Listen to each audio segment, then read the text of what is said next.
What's up, everybody, and welcome to another episode of No Client Agent Privilege, aka the No Cap Podcast. It's your boy Evan, your boy Will, and we have two special LSE guests. We have to my right Marlon Bradley, Jerome Jolly Jr., and we are under the Tiki Hut for another post-draft, little bit of everything type podcast episode to give you guys a little insight of what we've been going through this last 3 months now? Yeah, I mean, since December for you, January for you. I mean, just the whole process in general. We'll tap in a little bit and hear firsthand experiences of both, group of five guys that have y'all two have been the most loyal because you didn't transfer, you had opportunities. You didn't transfer, you didn't have opportunities. But now we look at it from the college world. Everyone's transferring. You guys are the two. You guys are technically OGs. If you guys, outliers. Outliers. You guys are the guys that you don't hear about anymore. The loyal guys. So I mean, Marlon, if you want to kind of get in just a little bit about how your FAU, how your background was, and then Jerome will kind of do the same thing. We'll just go back and forth. You guys tell us a little bit about everything. So if you hit us with the background first, we'll go from there. Yeah, Daytona, Florida. Athlete, family of athletes. So, I started playing basketball at the age of 5, So that carried on. I played baseball, I ain't play really football till high school. Yeah. So I picked it up a little late, late bloomer. I was fortunate enough to get a few offers. Got about 6 offers out of high school. FAU was one of them.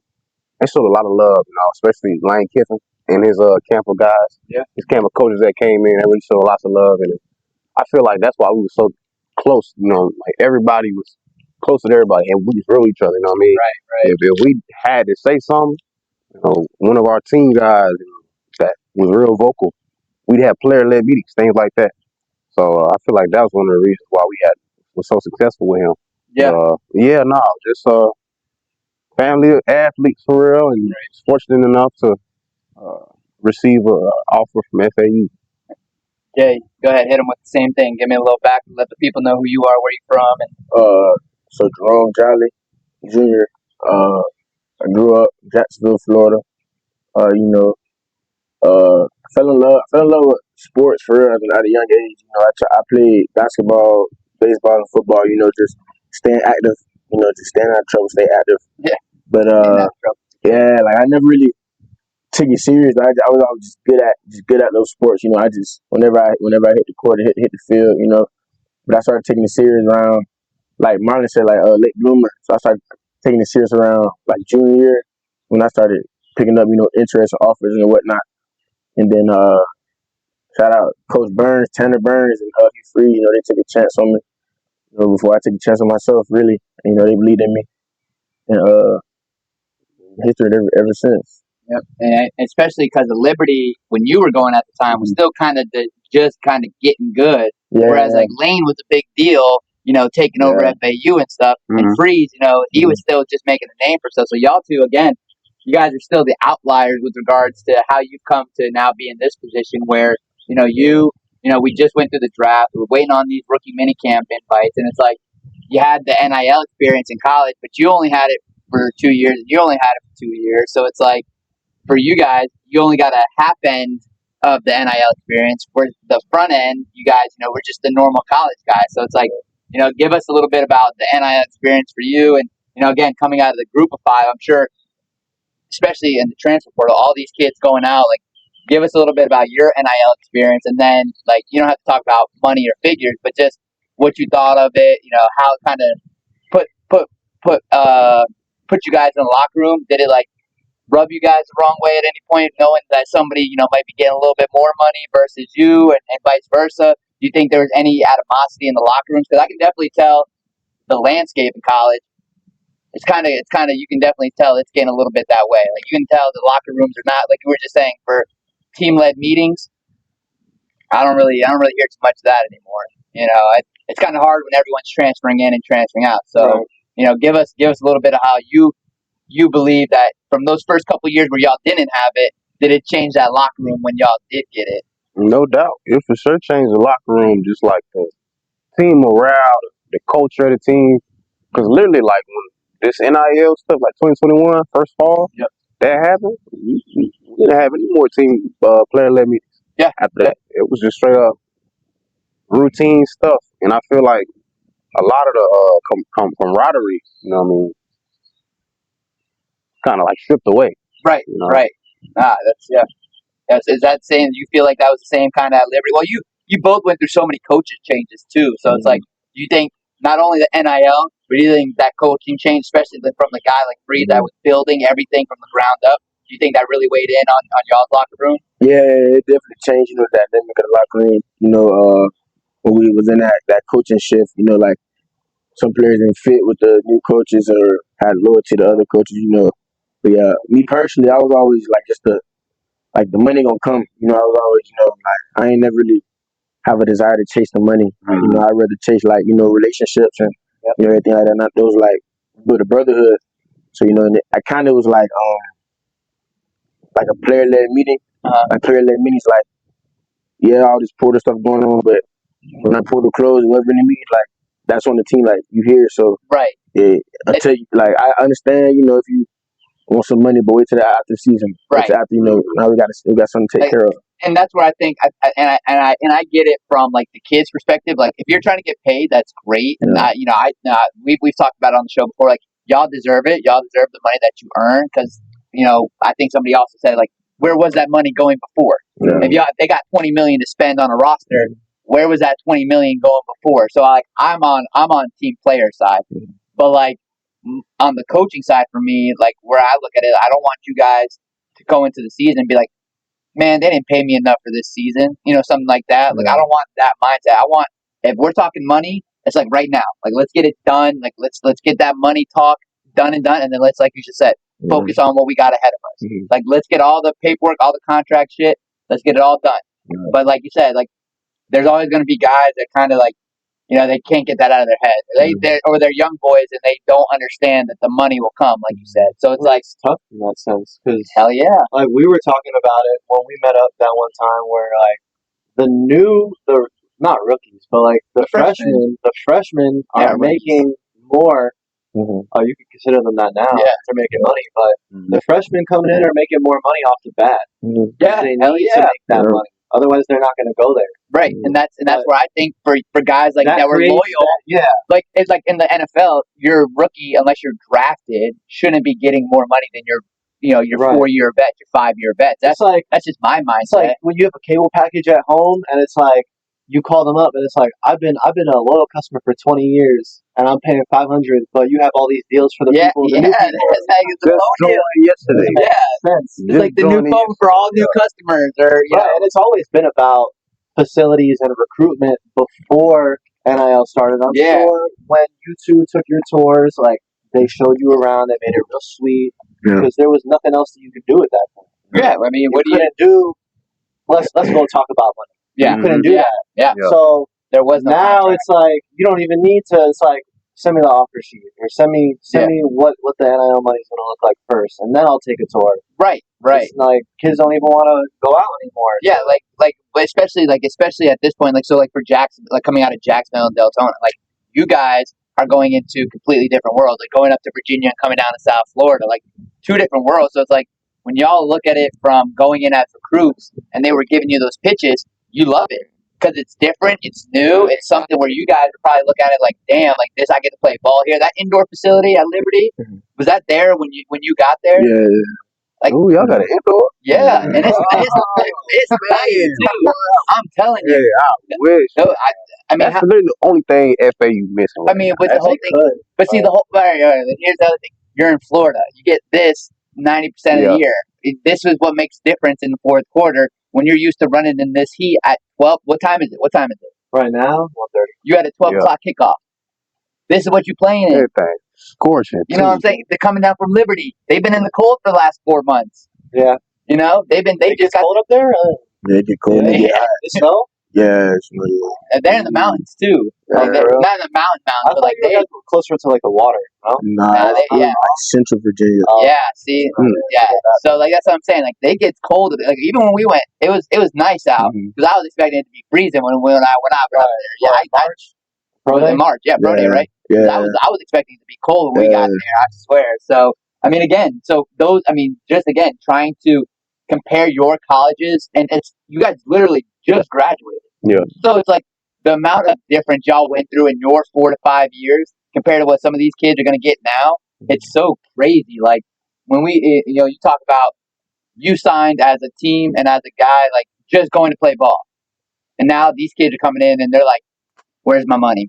Or who's paying me the most? You know, it ain't like y'all were going into the coaching staffs, the get better, chase your dream, get to the NFL. Like it's just such a different mindset and perspective of college athletes now, even for literally 4 years of difference. Y'all are literally the only two guys that I don't think we have anybody on roster for LSC that has not transferred or that did not transfer in their 4 years of college. Like, you guys are the only loyal guys that I would say. I don't want to say loyal because it sounds like it's like a dishonest term.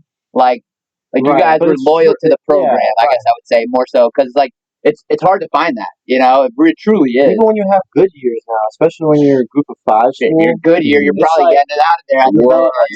Getting up out because you get paid more. It's a bigger payout. Exactly. That's the thing is how many guys are truly, like Jerome said, worried about the money right now. It's a lot because a lot of people obviously don't make the league, so you want to get as much money as you can while you can, so that you set yourself up for the future. Of course, and that right now money it seems like a lot, but like if you're actually chasing your dream to be in the league or the association or the show, whatever dream you're chasing as a college athlete. If you're going to put that money first, bite you in the ass at the end of the day if you're worried about it. If you worry too much about it. Because like Jerome said, you get towards the season, you better be focused on the season. Right. You better be ready to rock and roll when game time. I ain't trying to talk no money when the game is on the line. I don't give a damn if you're $3 million quarterback or a walk on. Right. We do what we got to do to win the game. I don't care. That's just my mindset too. I know these two, they're the same here. So, Will, any questions for them? So, you guys both had seasons where y'all did really good and some seasons where maybe not for you. Like I wouldn't say you guys really had any down seasons in your conference. I know obviously FAU has some down years. Right. That type of thing. What's is there like a difference in general terms, like team morale, obviously, like when y'all went 13-1 that 1 year, won the bowl game, and what'd you go when Kiffin was there? 19. So we went 11-3. Right. So what is is there a shift? Like people want to stay more, on the team, be there, compete, or are they still looking to jump ship, get out type of thing? Does it go without saying? I'm just trying to figure out what the difference is.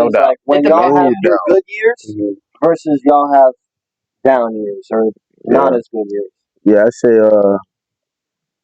my first couple years when we were independent, the team morale was different because it was more of we're playing Power Fives every week, so it's more of everybody go get this money, we're about to go have a great game. Now what Conference USA is more of, it's different to where the competition is a little different, but at the same time it's better because now we play for a conference championship. We never did that, so our bowl game, when we was independent, our bowl game was our championship. That's more money too. Yeah, so it was so when we went to that conference, it was more of less we're chasing something. It wasn't really when we were independent. Yeah, we weren't really chasing. We were just trying to win games. We're trying to win games and go to the league. So it changed in that way. Do you think that helped? Because we talked about a little bit from the Liberty side. Do you think that helped trying to chase to the league versus trying to chase for the conference championship? Do you think that made a difference on the team side, or do you believe that you should have that? You should have been. They should have been like that no matter what. On the right now on the conference side. Yeah, with that I say it was more of the having the conference. It kind of gave something to look forward to. Right. Something to look forward to. Independent, it was great because we when we go week out, say we play Syracuse, we have a great game against Syracuse, beat Syracuse. Yep. Now we got Arkansas in 2 weeks. Yep. So after we beat Arkansas, we lost to UConn. Right. So it was we were so far high on the pedestal. Yeah. We're oh yeah, we're about to go, to this make the first. I think it was one non-Power 5 to get a championship back then. Right. So it was but yeah, it was more it was more weekly than a real brotherhood. Yeah. It was more of, all right, what can we get out of this so we can go? It was like basically like we used to joke around and call it like a JUCO, like it was JUCO. You know, you came in here, played some great teams, go get your film and get out of there. Yeah. Did you guys ever play against each other? Nah, I never played against them. CUSA at the same time, no? No, they were independent. They were independent. Yeah. When they moved to AAC, Exactly. So how long have you guys been CUSA? But we started 2023, so yeah, 2 years. 2 years. Going on 3. Going on. Yeah, going on 3 years. So, but yeah, that's what I'm saying. They were in that American, or no, y'all were CUSA. CUSA till 2023. 23. Yeah, Yeah, so that's what I'm saying. So they switched. Going on year They would 3. have played 23 if they didn't move out. So, but even still, I mean, same thing to you, Marlon. Are you like for y'all? I mean, well, y'all had a little bit different because y'all had multiple coaching changes. Yeah. Like, you only went through one coaching change, right? Yeah, but I had like position change. Right. Yeah. You had a couple. You had my coach like positional every coaching year. change. Yeah. So, but head coach wise, you had 3. Yep.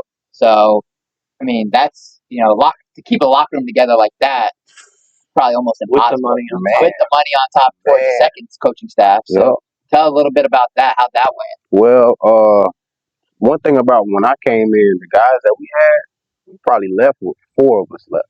Like this past year, 4 of us. That's in that 2019 team. Because everybody either got cut, transferred, graduated, etc. And every year leading up to that, kind of just seemed going downhill from a management standpoint. Like front office? Yeah, bringing in the new coaches, and then the coaches are going to clear shop and bring in the new position coaches, bring in new staff, and then at that point, they trying to clear house. So after like a spring semester come through, we see the transfers and everybody getting in the portal. This was around the time that thing like first started to get hot for real. You know what I mean? So guys that I came in, I spent so much time with. We got so many memories with each other. I mean, off the field, not even on the field. It definitely felt different after that summer semester started without them being there. Right. I felt that. And I think what he was saying with the coaching staff's clearing house stuff, like, I don't believe a new college coach should have that right. Like, no. I don't think if the kid's on scholarship and he was offered by that coach, now if the kid wants to leave, I believe that's his right. Yeah. Sure. But like, I don't believe a college coach has the right to come in and be like, hey, you're cut. Hey, you're cut. Hey, you're gone. Mm-hmm. Hey, you should probably transfer. They should not have that right. That's one of those things when college coaches takes over a program and stuff. When you start kicking kids out, like, it'd be different. Pro, I get it. Pro level, a new coach comes in. Hey, I didn't like this. He doesn't fit my scheme. Okay, fine. I get it. But that's not your right as a college coach. I don't believe that. I don't care if it is your program. Those kids earn the scholarship that they earn. Because if they get kicked out and then y'all, say you went to the transfer portal and then you don't find a home or you don't get picked up by another team, how's that fair to that kid because he left because the coach was being a little baby about, what position I play or he wants me to more education. But hello, isn't that at the end of the day, isn't that what we're trying to get out of it anyways? Yep. For the long haul, like football is only such a small, minute part of everyone's life. Like mine was 4 years. You guys have been 8 to 10. Like you guys are, trying to push for another 5 to 10. That's really not even half your lives. Yep. I mean, that's literally 12 years, maybe. So really, how much of your entire 70, 80 plus year life is that really, that's not even a majority of it. That's just a little fraction of it. So it's like that education, whatever you do after, that's always the more important part. It doesn't matter. It doesn't matter if you go pro or not because at the end of the day, you got to have that education no matter what. And as a coach, you can coach forever. Right. It doesn't really once you've made it, once you've gotten your foot in the door, once you've proven yourself as a coach, you'll probably always have a job somewhere. There's nothing that proves yourself more than dealing with the cards that you were playing with the cards you were dealt. Change the culture, change the system, do whatever you want. But you're telling me that you're going to cut kids because of it? Yeah, nah. That's where I draw the line. Honestly, it kind of points where you're not being a good coach. Right. Like you need I understand that there's different schemes that coaches like. Different teams play different ways, but you're still in college. I feel like you guys are still moldable athletes. Hell yeah. Like you changed positions. You played basketball primarily, and then you started playing football. Like you played multiple roles. Like no reason a coach can't work with what they got. It's like I said. I mean, for them, for like I said, for y'all two to be as loyal as y'all were, it's just a testament to y'all's personalities or your mindsets of players in general. So I mean that's kind of why when we met years ago, we laughed about NIL at the time, and FAU, and we were going to Redcon together. Like that shit was so funny because at the time we were just like we didn't really know anything. NIL had really just started. We had just been going to the gym together, and we were just like, well, new staff. Every time I saw Marlon, it was, who's coaching now? Literally 3 years in a row, new staff, basically. So, but yeah, I mean, again, and Jerome, I mean, being a Florida guy, you know how ball is down here, and you being a late bloomer, and still having the opportunity to go play ball. Kids down here kill for that. To have the opportunity to go, play Division I ball. So, kudos to you guys, and again, that's kind of why I love having you guys in LSC and being your agent and all that stuff, because guys like you who just, put the work in, don't cry, complain, don't say, Coach, I need this much money, or I need to get this before you threaten them to leave. Like you could have left easy. Then you said, hey, I got something. We're gonna make sure you're taken care of. All right, Coach, I trust you, and it is what it is. So now we're here. But yeah, so let's do what time is it? Because Jerome's gonna get ready to get out of here. So. I'm only at like 21 and a half. I had a question before. Go ahead. You never had any serious injuries, did you? No, not too serious. But for you, and it's important because a lot of people tear ACL. I mean, you were unfortunate enough to tear both of them. Yeah. But like, what with the coaching changes, all that shit combined, like, how does that? Honestly, it's a good topic. Like mental health wise, like, were you straight at that point in your life? Like, how'd you get through it? And like, maybe what would you tell somebody that might be laid up on their couch right now watching this and they just tore their ACL, something like that? To talk to somebody, man. You gotta get whatever it is going on in here out. You gotta get that out. Whether it's a teammate, family member, therapist, something like that. You gotta get it out. I went through a dark time my first ACL back in 2020. It was a dark time because I really just didn't know how much pain I would feel at a certain time, but I didn't know how much better I'd be feeling after the surgery. You know what I mean? So it was a real gut wrenching time for me. Made me stronger for sure. Second one came through, and it was night and day. You know what I mean? Right. The first time it happened, it was just so bad. The second time was so good. You know what I mean? Obviously, nobody wants to tear another ACL. Right? Yeah. Good in the sense that you could. Yeah. No. Yeah. Good in the sense that you can handle. For sure. So like, any type of obstacle I go through now, I just know I got it. You know what I mean? Built for it. Yeah. And on your side, did you have friends of yours, teammates that had serious injuries? Oh yeah. Like maybe did they ever come to you as like someone to talk to, or like how did you help your brothers through that? Like when they were going through stuff like that. Most definitely, that was one of the top priorities. Make sure the locker room was good. Somebody was going through it. Me in the position I'm in on the team, I got a voice, so I might as well use it for good. Yeah, because I never really had surgery. I actually had like nicks, like pop my hand, me, torn meniscus, stuff like that. So it was like I could relate to them. I came out blessed, but I can relate to them because it is a dark time, So there's always being there for them. Sure. Yeah, I mean, especially we've had those conversations on here with guys about the mental health side on any sport. I mean, you catch yourself just one dark day, and we've seen kind of what happens, and then between Kyrie Lacey and guys like that have been going through dark times. You just, like Marlon said, it's okay to reach out. Like that's half of my job too. I always tell y'all can call me on anything. So it's never anything that I can't talk to you about, and there's nothing that y'all can't talk to me about. Like if it's bad news, I'm gonna give it to you straight. If it's something y'all got to talk to me about and something happened, you better call me first. If I need to know if there's anything that ends up happening. I mean, obviously, like I said, it's never anything I won't listen to. It's never anything I won't help out on. So it's like, that's half my job, making sure y'all are good. So, I mean, especially if it gets to dark times like that, where like Marlon, like you were saying, that first injury, I had a couple guys in high school. They tore their ACLs, never played ball again. Yeah. That was it. Scholarships go away. Yeah. You end up not being able to rehab. I mean, obviously that was a little bit ago, so that the training programs and the physical therapy that has changed dramatically probably even since your time of your injury. Yeah. It's crazy recovery. I mean, so the difference now is it's truly remarkable, and especially on the college level. So, but yeah, I mean, we can wrap this up. Jerome's getting on the road here, so Marlon, we'll start with you. What's that message to either we'll do your younger self, and then to any team that's looking at you right now. We'll do both. You do that. Like tell your younger self the position that you're in right now, what you should be thinking of to any of those guys that are looking at you at, okay, he did all 4 years at the school that he was supposed to be at, or that he committed to. Committed being the true term Right. when we talk about it now. Let them know.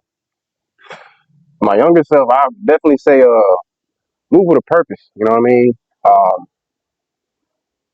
Play basketball throughout my whole life, and then know what I was doing with that at a certain point. And shout out to my pops. You know, him, a lot of the football coaches at my high school. I always say, "Yo, we want you with your hand in the dirt. See how it goes."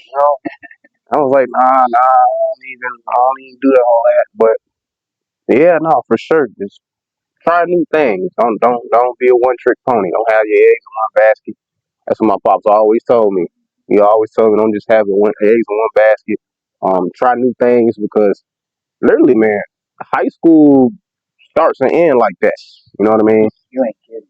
And if I didn't take that leap to, get back on the field for my senior year, spring, wouldn't be here today. I wouldn't be here today at all. And for right now, you're just getting a guy that work hard, getting a guy that keep his head down, goes through adversity, chin up, chest out, like a man, handle business like a man, stick it out. As bad as things can be, I stick it out, and I'm better because of it, for sure. Yeah. Jerome, go ahead. Hit your younger self with some day one knowledge. What are you telling your younger self right now, or any of the young boys that are going to be listening to this that are that are listening to how you went through everything and what you would have told yourself back then? I probably say number one thing, is have discipline. I feel like discipline is one of the few ways you really succeed in life. I feel like you got that coming up through middle school, high school. Because you young, you don't do things. You don't experience different things, but I feel like you have discipline, not just with ball, but like with life. Everything. I feel like you deemed for success. To a team, I probably say, they're gonna get somebody who loves ball. I love ball, love the X's and O's, love just the game of ball. Definitely hard worker. All I know is work. And just bring that energy too. A lot of people lack energy, heart for the game. I bring that every time I step on the field. And yeah, just dog. Bring that dog mentality. That's what they're gonna get. No, I mean, again, for you guys, I mean, this is one of those areas and time frames where we're gonna make it happen, whether no matter what we got to do. So for y'all, just like you both just said, no matter how the hard times get, we're gonna keep working. You guys are gonna keep working. I'm gonna keep working. Will's gonna keep working. We're gonna make sure this thing is rocking and rolling here, no matter what happens. So, Will, any last questions on your end, or? Nah, I'm good. Good. Yeah. Thank you guys for being a part of it. Yeah, thank you. Allowing Evan and I to help you out along your career path, and hopefully, after today, we'll be talking about new topics. Yeah. Better topics, better paths. Yeah. Mm-hmm. So I mean, again, that's why even for this weekend for y'all, y'all have been working for so long. I mean, y'all have been literally since January, grinding since January. We just needed that one weekend to just relax for 48 hours. Celebrate. Literally 48 hours of hard work. I mean, no matter what happens after this next week, you guys have earned everything that you've got. No matter what happens, you guys, in my eyes, and all the work you put in, all the all the time and hours you guys have spent on yourselves, to ball, to the coaching staffs that left you, and the coaching staff that had faith in you. Nothing changed for you two, which is why when I say like y'all are like as bad as loyal as it comes, and it's something where it's not really heard of anymore. It is a true testament to who you guys are as men. So I appreciate you guys as my clients, and obviously my motto is family over everything. So y'all already know that no matter what happens, the next 5 years, 10 years of y'all's career, even after you guys retire from ball, I'll still be here, probably still sleeping on the same bed here. But, it's hard to want to leave this crib, but I gotta get out of mom and dad's house anyway. I know that's right. It's tough. It's tough. Nice. I know. Expensive. Hey, damn right. Oh, yeah. Damn right. You know how hard it is to buy a house in here, but that's a whole nother episode right there. So, but hey, we really appreciate you guys watching. Jerome Jolly Jr., Liberty University linebacker, Marlon Bradley, FAU edge, outside linebacker. We are here under the Tiki Hut for another episode of No Client Agent Privilege. Your boy Evan, your boy Will. We will see you guys next time, and we will hopefully have some more guests as we go through this next process of off season, basically off season for everybody now. Right. So hopefully everyone can come in and do their next steps, and start bringing in some more guys and girls too. So, but we appreciate you guys listening. We will see you guys next time.